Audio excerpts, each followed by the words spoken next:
Hello, welcome. Thank you for joining us here today with the fabulous Google team, who are premium sponsors of the WESIS conference and also a WESIS strategic partner. So we're so happy to have you join us as this team is going to be talking about preparing for your cybersecurity journey, which is a great opportunity for everyone to be connected.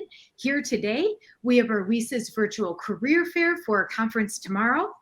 This will help you prep for that, for the conference that's coming up, and for all upcoming events within the WESIS organization and beyond.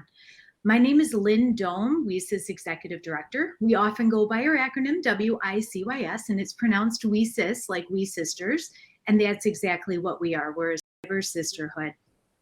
And we're a 501c3 member-based organization. We have over 5,000 members in over 70 countries. 38 professional affiliates in Africa, Australia, Canada, France, India, Pakistan, the UK, and all throughout the United States, and 127 student chapters in Canada, Costa Rica, India, Nigeria, and all throughout the United States. And our mission is to recruit, retain, and advance women in cybersecurity. And we do so by creating opportunities. We have an online member forum where all our members network and connect. We have skill development training programs, such as the Security Training Scholarship made possible by Google, Bloomberg, and Facebook. We have AWS jams that are built out and many other different training program opportunities all throughout the year. We have newsletters, webinars, and media and speaking opportunities, scholarship grants and awards, not only for the WESIS conference, which is coming up September 8th through the 10th in Denver, Colorado, and then also March 16th through the 18th in Cleveland, Ohio of 2022. But we also have a Cyber Talent Emergency Fund where students within their last 4 semesters of graduating, if they have a true financial emergency, like a medical expense or their car breaks down or need additional funding for food, that Cyber Talent Emergency Fund is there for those students so that it doesn't distract them from getting out of their studies. They remain in their studies and get those financial services. We have apprenticeships and internships, a job board plus where all our strategic partners like Google recruit from year round and post their jobs, and all our members could update their profiles, upload their resumes, and get recruited from the job board plus year round. We participate in market research. We have leadership summits, virtual and in-person career fairs. We have a veterans and military spouse assistance program, a veterans apprenticeship program, a speakers bureau, a mentor-mentee program, which applications are opened up actually today. Last year, our cohort was launched and we had 707 mentees, 185 mentors. And the mentor-mentee program is designed to upskill and up-level women no matter where they're at in their career, preparing them for their next level of advancement. In addition to that, we also have a racial equity committee, and they run a bunch of leadership series for us on leading with allyship, equity, and inclusion, and what that looks like. And we also have so much more. We owe it all special thanks to our strategic partners, AWS, Bloomberg, Carnegie Mellon, Software Engineering Institute, Cisco, Facebook, Google, that brings this webinar here today, Lockheed Martin, Microsoft, Optum, AbbVie, JP Morgan Chase & Company, LinkedIn, Navy Federal Credit Union, Nike, SentinelOne, Wayfair, Workday, Accenture, American Airlines, Arctic Wolf, Dell Technologies, Envestnet, Flatiron, Fortinet, Haystack Solutions, Here Technologies, The Home Depot, IBM, MITRE, Motorola Solutions, Oak Ridge National Lab, Palo Alto Networks, Salesforce, SANS Institute, SAP, SmoothStack, Spiritip, Starbucks, Target, University of California, San Diego, and Verizon. And so I'd like to encourage you, since you have your Google team here in this great webinar about to be presented, for you all to please ask lots of questions. At the bottom of your screen, there's an option, a chat feature for your questions to come in. Please post those there, and this fabulous team, after their panel discussion, will be able to answer those live.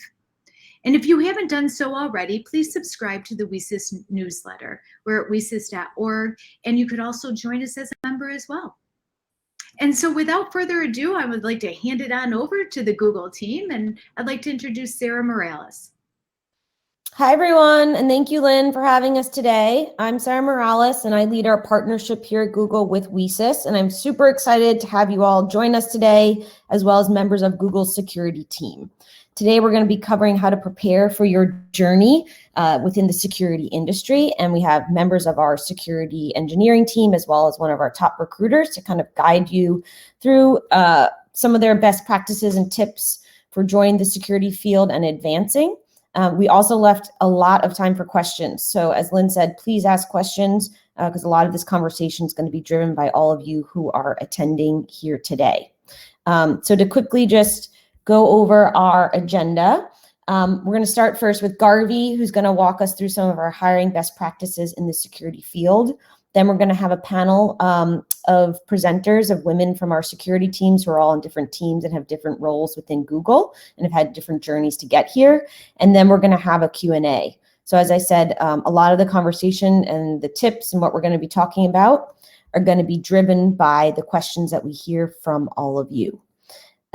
Just to give a little bit of context, security at Google is extremely important to all of us. Here are just a few top line facts of what you can think about if you're joining a team like Google in the security space. So we protect billions of users across all of our platforms, from your Gmail to Maps to many, many, many other products. A lot of this information is really valuable to the world.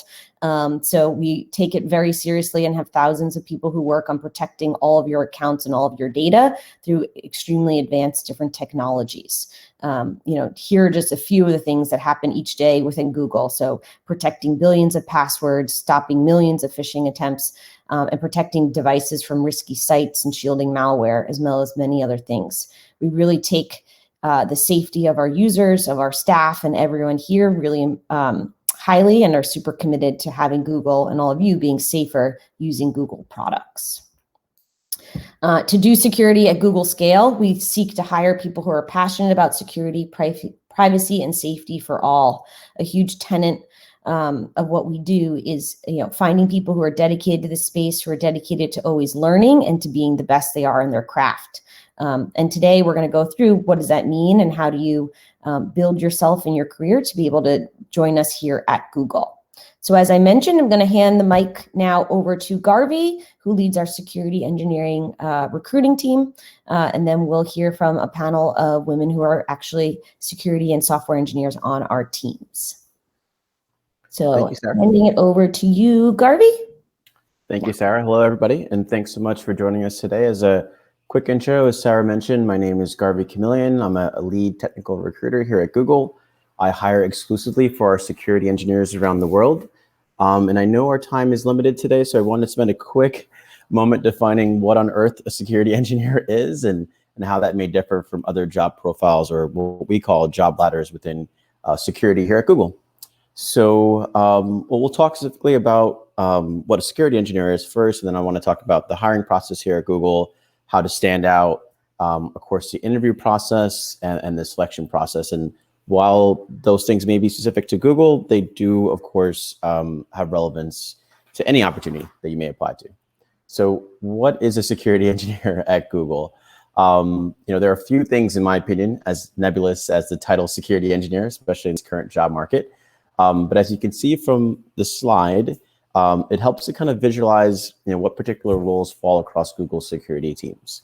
When you think and what we look at specifically for security engineers, is really a collection of skill sets that define a holistic security professional.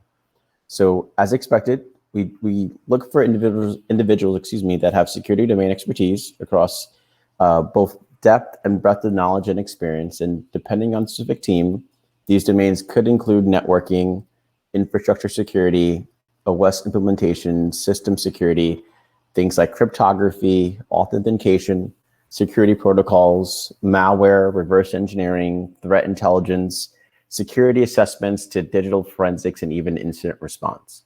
And while we, of course, don't expect you to have complete expertise across all these security domains, having an understanding of their core fundamentals, or at least how to interact with those in these different spaces, is important. Secondly, as a security engineer, security, or I guess engineering, is a key aspect, right? So on average, our security engineering teams may code upward or around 30% of the time, really depending on the individual as well as the team. And when I say coding, I often, or I guess specifically I'm referring to scripting or performing automation versus typical tool development, which you may find in more of a software engineering role, even within security. Also, with most positions at Google, and I think at various other companies, we look for leaders, right? So individuals who are adept at collaborating with others across both within their team and across other teams. Security, of course, doesn't happen in a silo. So, having an interest or ability or willingness to engage with Googlers and our external partners at large is a major benefit. So when you think of what security engineering is at Google, I really think it's a collection of all three of those main skill sets. And so now I've given some context to what security, or at least the security engineering function is. It's important to note the security org at Google is incredibly broad. And so there are opportunities that not just within the security engineering space that I support most closely, but across a varying number of other areas, technical program management being one, analyst being another, both of which require, in my opinion, less coding emphasis, but still obviously are in this general domain space. Two, I think I wouldn't say in the far right, but on the other side of the spectrum in terms of coding, are software engineers who build a lot of our internal tooling, perform research as well, and build a lot of the tools that we use in-house. Moving on to kind of the obvious stuff, right? Applying, right? Most candidates apply, at least at Google, through our career site, which has a search function which pairs the skills they input and in preferred locations with available positions.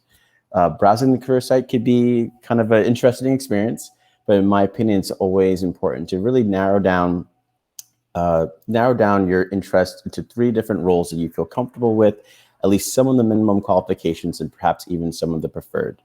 If you don't see something you quite like or matches completely with your skill set, that's okay, right? I think Google, similarly to other companies, we often update our jobs throughout the course of the year, and particularly on our career site, there is a save function in the top right-hand corner, if I'm not mistaken, where you could save jobs, which will alert you actually when those opportunities become available. I think this is particularly useful for internships or other opportunities that are more seasonal. Thinking the career site is just a black hole, I can promise that's very much not the case.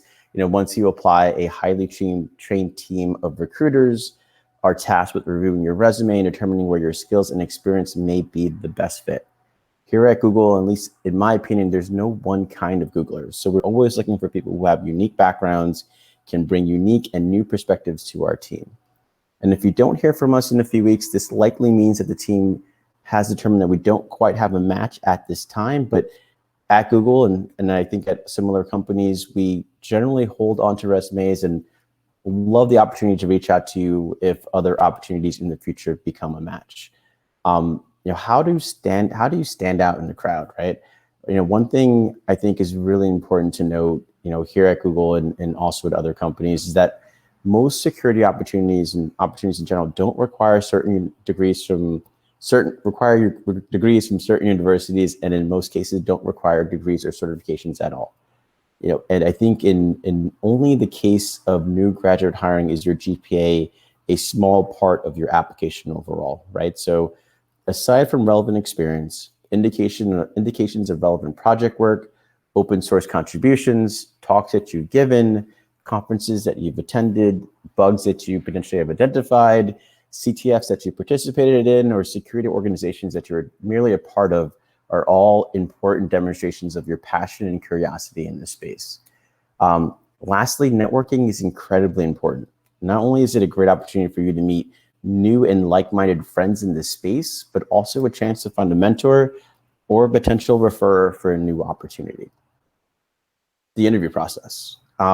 Typically a recruiter like myself will reach out and set up an informal chat, and your recruiter will provide some detailed overview of the process, overall timeline, and of course, more information and knowledge about the role and team that you are applying to. They will typically ask you questions to learn more about you, your background and experience, your interest, and perhaps a few things that you aren't looking for in your next opportunity. Generally, the steps that will follow are a formal interview process, or a formal technical phone interview, I should say, with an engineer, followed by an on-site interview, which will generally be 5 45-minute interviews. Particularly here at Google, we take an academic approach to the interview process, which means we're primarily interested in your thought process, your approach to problem solving, as well as your technical and analytical thinking ability. One of the most important things, in my opinion, to do when in these interviews is to ask clarifying questions and make sure to gather as much detail and information as you can before answering any questions. Most of our interview questions tend to be scenario-based, which means your interviewer really wants to hear you think out loud, get a clear sense of how you approach problems and how you work with others to solve them. Really think of these interviews as more of a technical conversation with a peer versus a simple question and answer exercise. So there'll be lots of back and forth talking, as well as just more general conversational nature to the overall interview process. One important key aspect of the interview, I think, for candidates is really to be as detailed in your answers as possible. Really go into as many specifics as you can and demonstrate as much technical depth as you can as well. One other important tip, I think, is take time to break down the problem for yourself, analyze the pieces, and arrive to a general conclusion. Remember always that there could be many different potential answers to a problem, and typically your interviewer is more interested in your approach rather than you just nailing every answer correctly. One thing I think that's really important, especially for those in the early phases of their careers, is to understand and really, understand kind of your interviewer is not expecting you to know everything, that there is in the space, right? And your knowledge may be limited, and that's completely okay. I think it's important to always be honest with your interviewer and work with them to navigate potentially ambiguous situations or ambiguous questions. And as I said before, it's more about collaborating and understanding the problem as a whole. What should you ask during your interview? Certainly you want to prepare questions of your own. Remember to ask questions pertaining to the day-to-day functions and tasks of the role. And this is really your chance and opportunity to speak and get a technical perspective from someone who's in the role currently. How do I prepare? One thing I always recommend is really understanding the fundamental concepts and areas specifically to the security topics that may come up in the interviews. Understanding what tools to use in particular scenarios may not always suffice.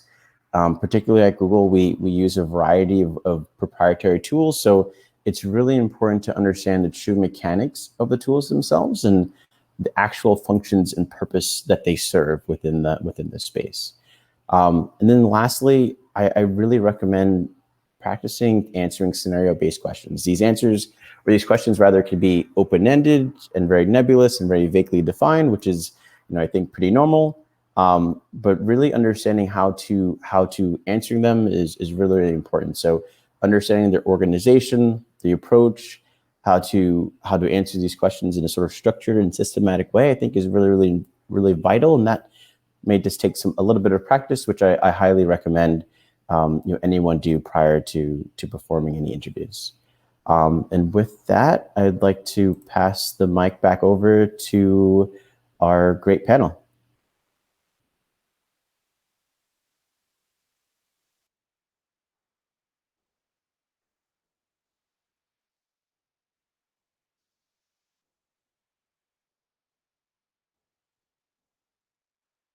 Okay, sorry, my mouse got stuck between the two screens for a second. So thanks, Garvey, for all those tips. I see there's a number of questions that we'll take at the end. They're kind of relating, getting into the field. But now we're going to move on to chatting with Ari, Yulia, and Rebecca, who are all members of our security team. So I'm going to first pass it over to Ari to talk about her experience, and then we'll chat with the others and move to questions at the end that I'll kind of MC at the end. So let me pass it over to Ari. Thanks, Sarah. Hi, I'm Ari Hernandez. I'm a security engineer here at Google with the Threat Analysis Group. So a little bit about my background. So I was born in the Philippines, moved to the US when I was 16. during my high school here, I watched this movie called Hackers, the one with Angelina Jolie. I thought it was awesome. And after watching the movie, I was like, I also want to hack the planet. So I got on the internet, searched for resources, found some cracking tutorials, most of which went over my head. So I got an IRC looking for help. And basically, what people advised me to do is to take computer science if I was really serious about this hacking thing. So that's what I did after I graduated high school. I went on to take computer science for my undergrad. Moving here at a young age, everything got displaced, and so it was really hard for me to get used to the culture and all that. Also, my family didn't have that much money, so I had to work my way throughout my undergrad. So during that time, when I got out of high school, my first job was in tech support, and leading all through up to a software engineering job. So throughout my undergrad journey, I'd held different job titles, and it was good because it also helped me to where I've gotten to here today. But so going back to my interest in hacking and security. At some point in my undergrad journey, I entered some security competition and had a chance to go to a cyber camp where I played my first CTF. And after that, I was pretty much hooked on CTFs. So after graduating, I was already a software engineer when I finished my undergrad degree in computer science. But being a software engineer is great, but that's not really what I set out to do initially. I wanted to be in security. While I learned a lot of background knowledge during my undergrad, I decided that I needed to gain some more knowledge in security in order to get a job there, right? So I ended up getting a master's in information security for Carnegie Mellon. And while I was there, I already knew about that the Carnegie Mellon University had a CTF team. And that was one of the factors of me deciding to go there to begin with. So even the first day of orientation, I went and asked around and was like, how do I join the CTF team? I figured out how to join and played a lot of CTFs with the team all throughout my master's program. I was playing a lot of it and went to various countries, played various competitions. It was awesome. I had a lot of fun. And I played a lot of CTFs. I mean, a lot. Even after graduating, I still played, quite a few of them. So once I was done with my master's program, I ended up working with Farr, and I did a lot of malware research and detection, and then moved over to Palo Alto Networks, where I also did some malware research, also tried to improve some of their sandbox detections, and then eventually to Google, where I'm working with the threat analysis group, where we try to understand and counter serious threats, as well as protect Google and Google's users. But yeah, so that's my whole journey in a TLDR version. Wonderful. Thanks, Ari. I think it would be great too when we get to the questions. So if anyone has questions on CTFs and how Ari got into it further, you can ask her, just put them in the channel. And I think a few of the questions that came up are relating to, how do I get into this field? And her journey is a really good example of how to first get involved, from the start. We're now going to hand the virtual mic over to Yulia. Hi, everyone. I'm super excited to be here with all of you. I'm a software engineering manager at Google, and I've been at Google for over 8 years. My journey with security actually really started during my PhD at ETH Zurich. I come originally from Romania, but I studied in Germany for my undergrad, and then I went to Switzerland for my PhD. And somewhere between my master's, I guess, and deciding to go for a PhD, I realized that I really like security and I like to do more of that. But it was during my years in the PhD that I understood the importance of human-computer interaction in security and how fascinating it is to look at security systems from the user's perspective and how bad things can go if you don't build these security systems with users in mind. So from there, after my PhD, I followed my passion for security, and that led me to Google. And during my time at Google, I always worked on security products, but I worked as a software engineer, not a security engineer. So my main job was to build products, to build software. I spent a lot of time writing code, but it was always in the security space. So the way I got into Google was through an internship during my PhD. And I cannot stress enough how much I recommend applying for internships and doing an internship. I think for me, it was a great way to actually see how the job would be like. Coming from a research background, it helped me understand how is it like working in industry? Would I really want to continue a career in research, in academia, or take the industry path? And once I've had that experience, it was much easier to make a decision and to understand like what I'm getting myself into. Also, I think going the internship route is easier to get a job at Google too, in the sense that that many people who do internships do apply for a conversion, and then you can get a full-time position. It's like interviews alone, it gives both the company and you more time to have feedback on each other, to understand whether that position would work for you or not. And when I started working at Google, I actually went back to the exact same team with which I did my internship.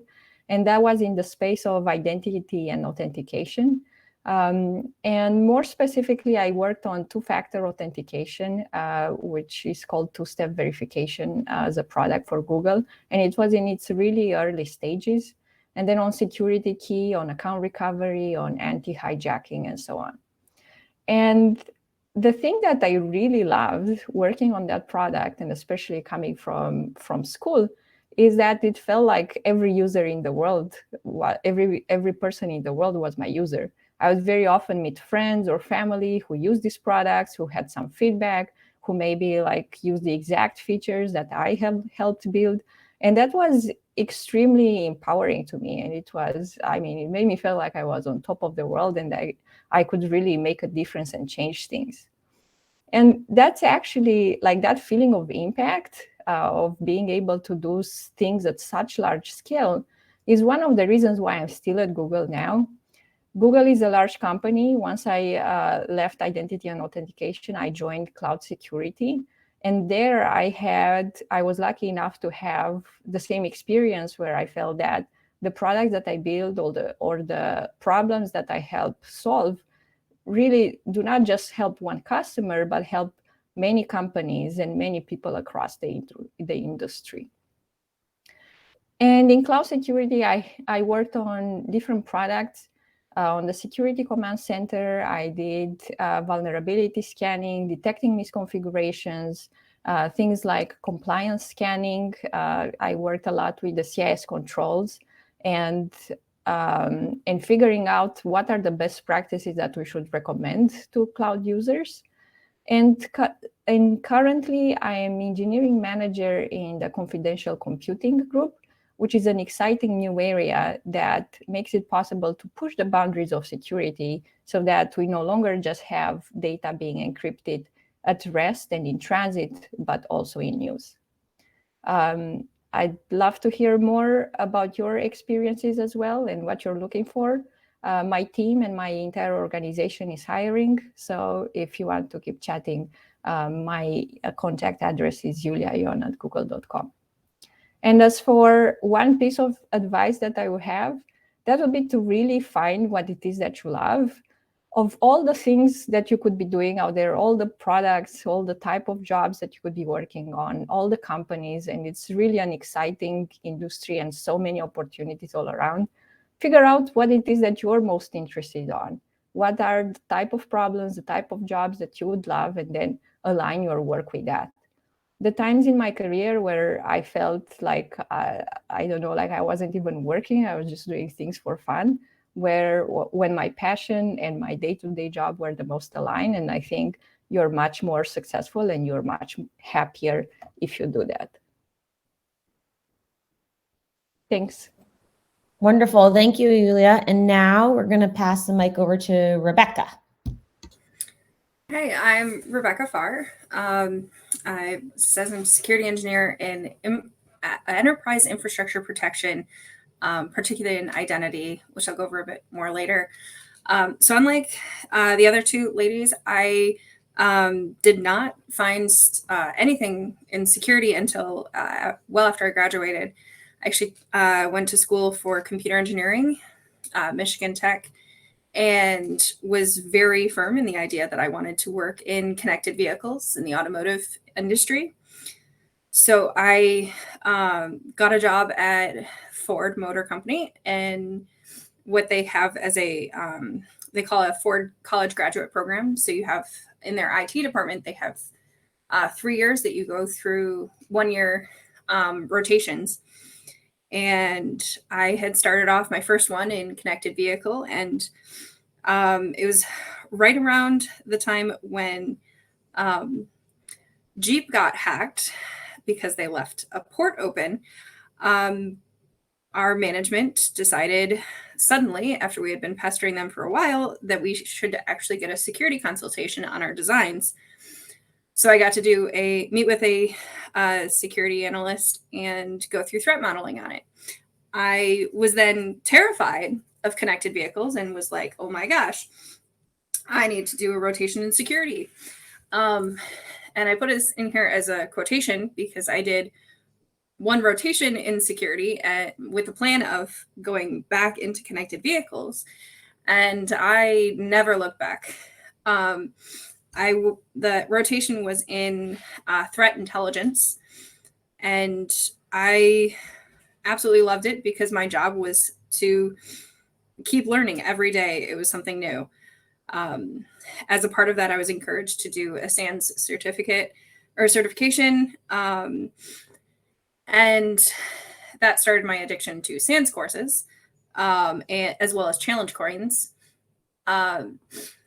So after that, I started doing gap analysis in my career and figuring out that I needed to understand how the infrastructure worked. So I did my last rotation in security infrastructure operations, working in kind of the Active Directory, an account space, and authentication. And then that was a very short-lived rotation because then I soon went over to the detection and response team and worked there for about a year or so.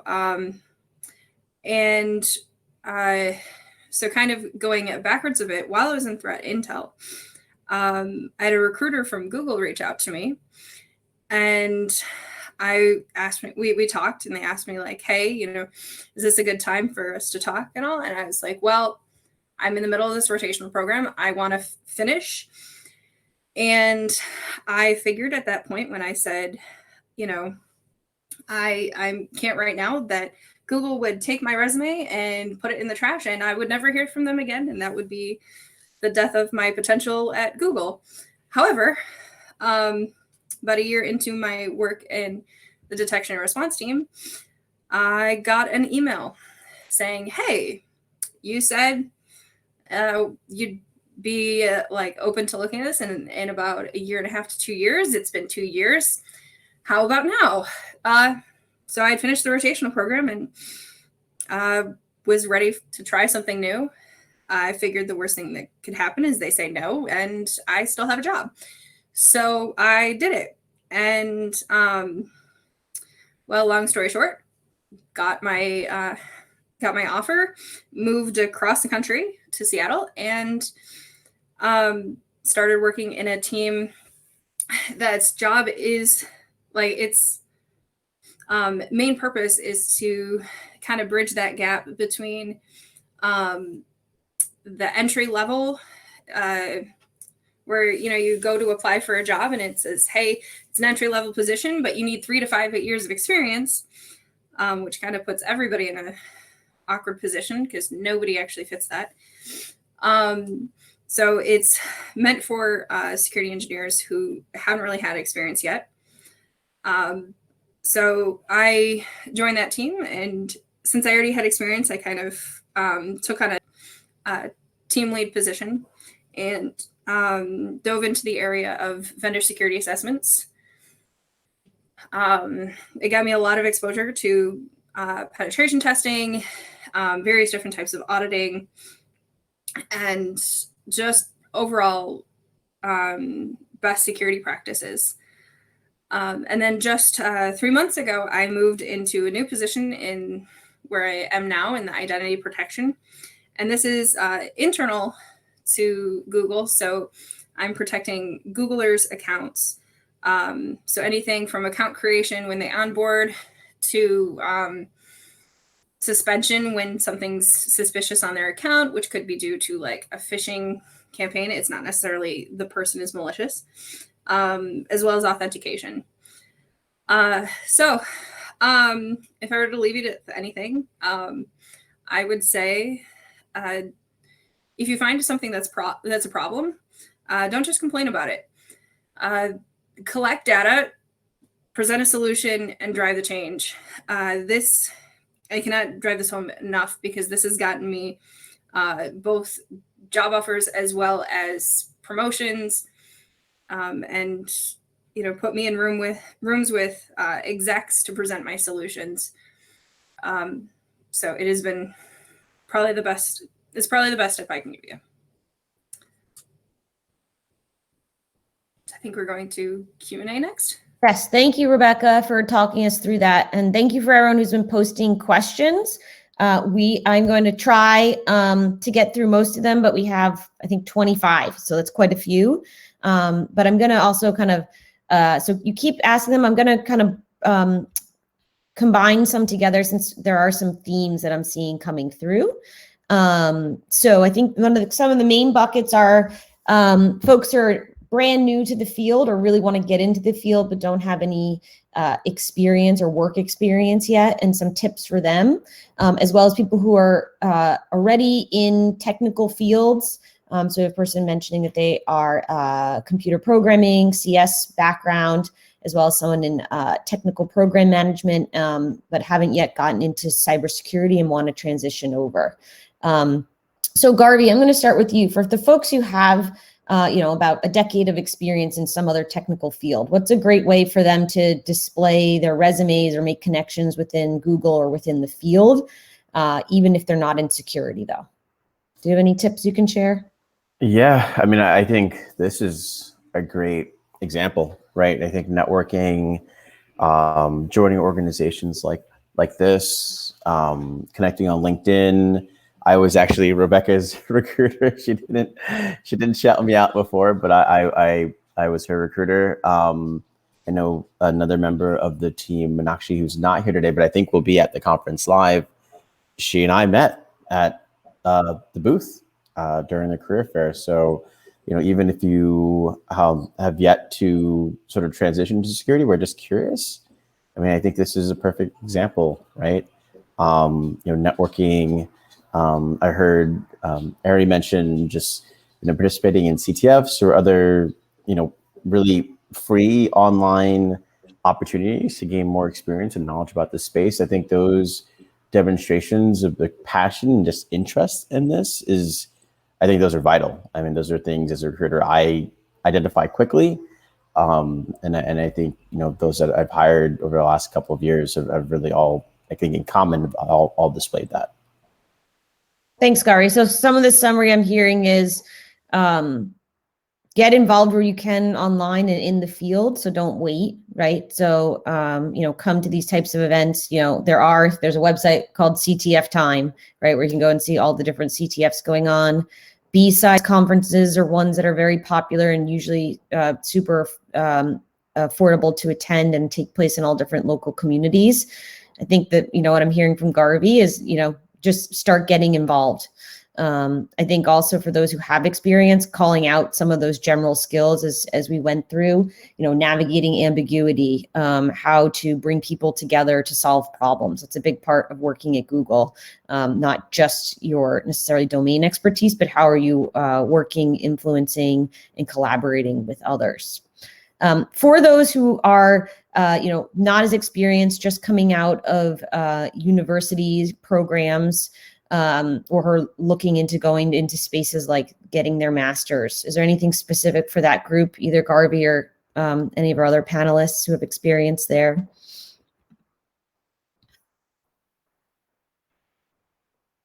Garvey, I'll start with you, and then if anyone else has a thoughts, but folks are brand new out of school.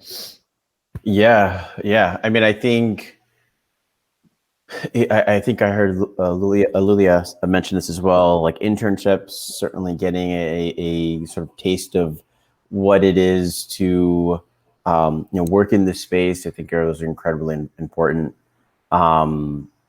Similarly, I think just networking, right? Learning about and something I heard consistently from our panels, like passion, curiosity. What do you enjoy about this space? What particular areas of security you really, really enjoy? And that passion just comes out in the information that you then gain to seek in the future. And then when you interview, when you join a company, whether it be Google or others, right? All that comes through. But I think just learning about what you enjoy, right? What is it? What part of security is most interesting to you, right? I think taking that opportunity to really explore and get to know the space, because it's so broad, and a lot of the work can be in some of these gray areas. It's a bit ambiguous, but taking the time to explore, meet new people, network, I think those are incredibly important. Great, thanks, Garvey. And also, there's a couple questions on certifications. So some folks are asking, how much do certifications help in the hiring process? Are there any particular ones you look for?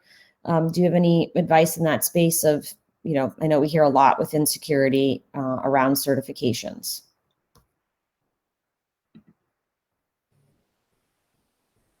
So I guess I can start this off, mostly because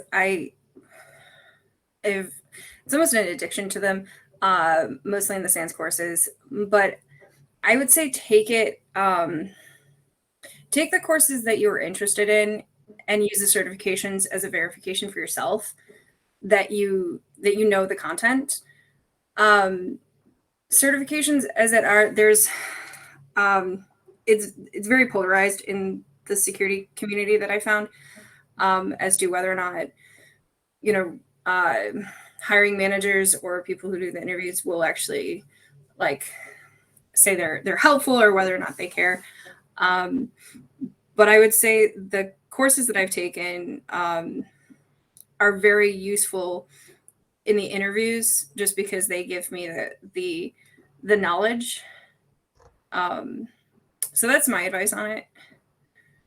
Great, thanks, Rebecca.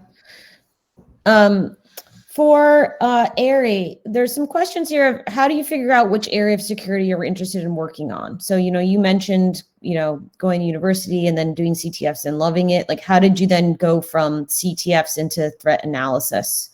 And do you have any tips for folks who maybe want to, and this can be Ari or others, as we mentioned here, there's, 4 people on 4 very different types of jobs. How do you figure it out? Because especially early on, it can seem like a big, vast world that can be hard to see which way to go. Any tips on how you figured out your expertise area? So that's a really good question. So while playing a bunch of CTFs, so CTFs normally have various categories like, networking, forensics, binary exploitation, reverse engineering, what have you. So I naturally gravitated towards the reverse engineering type questions and challenges. And I found myself really immersed in those types of challenges. So just by playing and trying out the different challenges, I kind of honed where my focus area should be. And after doing a bunch of reverse engineering challenges, it's something that I like to do. It's something that I love to do.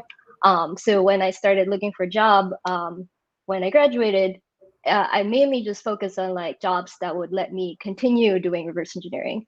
Even when transferring from Palo Alto Networks to Google, a recruiter reached out to me and asked me if I wanted to join Google. And the first job description that they presented to me didn't seem that interesting. So I asked them do you have anything that involves reverse engineering? And then they were like, okay, let me get back to you. So they did get back to me, and it ended up being this current role that I'm in.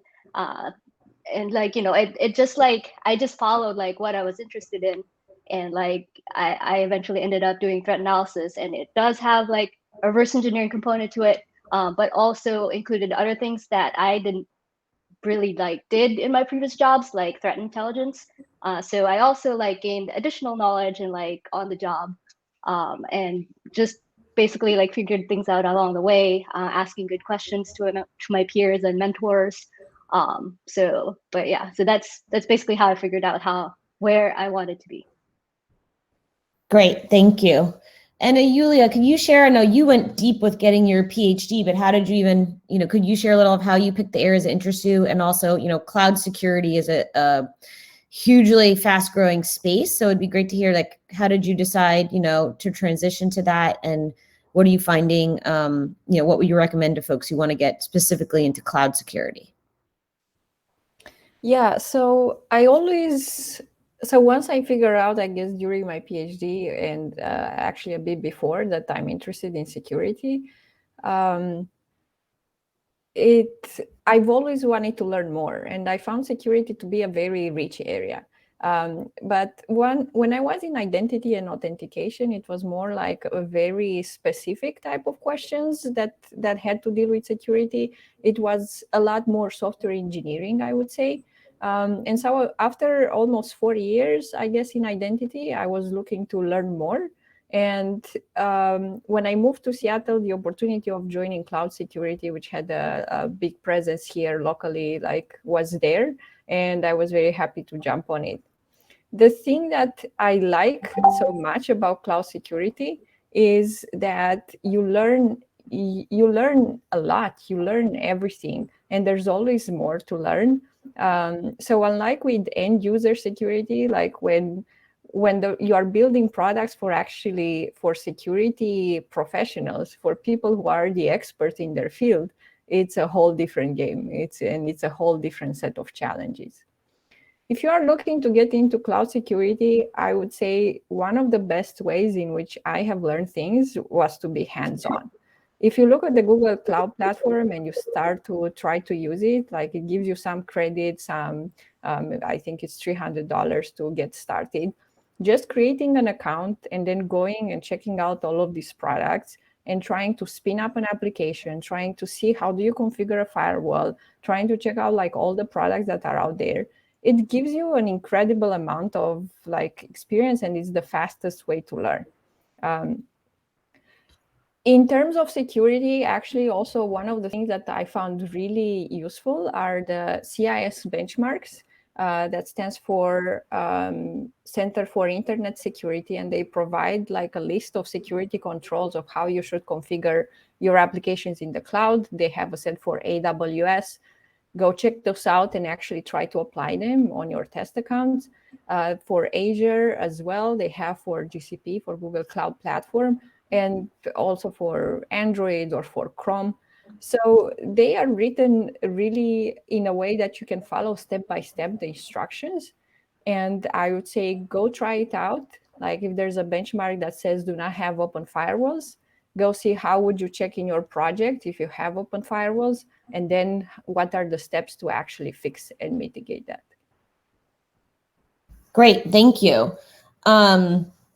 To build on that, there's a number of folks asking about what are different resources for learning online. So Lula, you shared one. Rebecca or Ari, do you have other resources that you use or used previously for just learning in the security space? I know Quickie Labs is one that I think folks have used. I know if you are a student through Google Cloud, you can get free cloud credits. For any of this, I'll just Google it. We'll try to share links afterwards. Lynn, we'll send some to Lynn to share out with everybody. But Ari, do you have any others that you recommend, or big CTFs that were big learnings for you? And then maybe after Ari, Rebecca, you could share a few resources you find helpful. Sure. There's a lot of like online war games that I played as well. I know Pico CTF is doing like a mini CTF at the WSIS conference. So, please make sure to check that one out. Even though like Pico CTF isn't running like an actual competition, it's still free for everyone to like just like register and like, try out some of the challenges. And yeah, the challenge progression for that particular CTF goes from like, super basic to all the way to like undergrad level. So it's a very good mix of challenges there. If you want to try your hand in CTFs, that's a good place to start. Other than that, there's a lot of like YouTube channels as well as like open security training that are good references too. So Great, thank you. Rebecca, anything that you'd recommend folks explore online?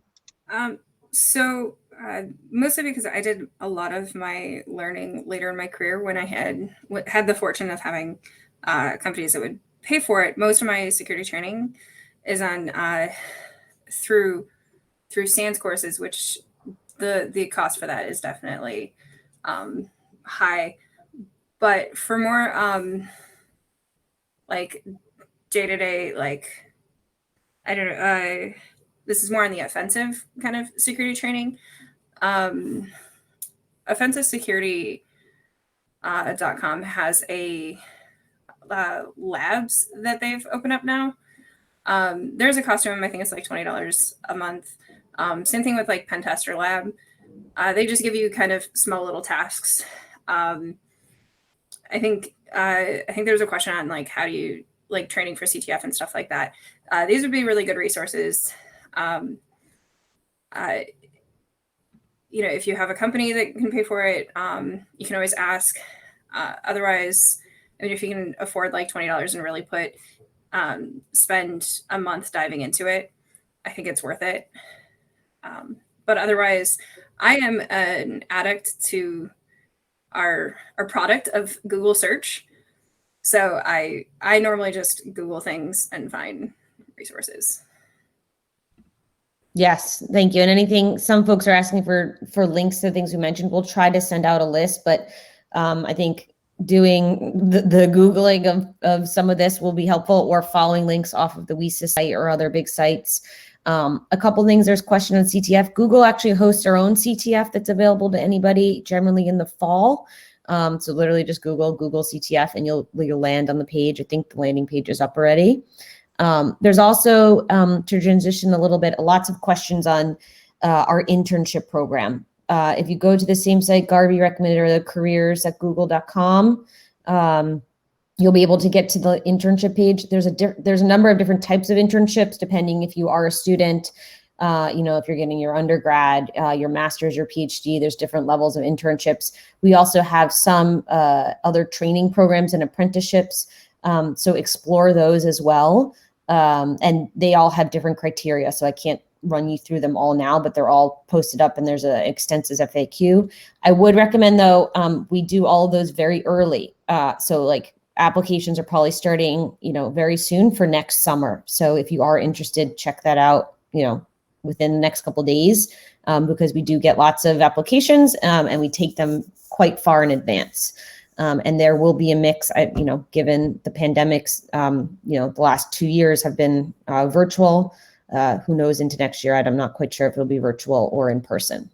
Someone also asked about roles at Google. There is also a blend of roles that are focused based in offices, some that are optional now. Again, we're still managing through the pandemic.